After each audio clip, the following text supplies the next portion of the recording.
Interested in details on LED lights for cars' interior? Installed in about an hour, I'll tell you how, and that's because I had to go under my carpet to not show wires, find the right fuses, and find out where I wanted to place them. They're bright and it has lots of settings, also the music response is dope.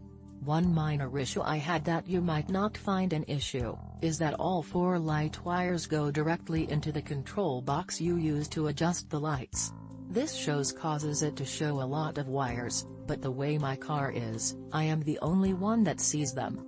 It looks tacky, but for the price and quality, I ain't taking off a star for it. I've had them installed for about a week and they've been working fine. I'll update this if anything happens. How I installed them, light electrician skill, full review. Get in touch with our business today for some details on LED lights for cars' interior.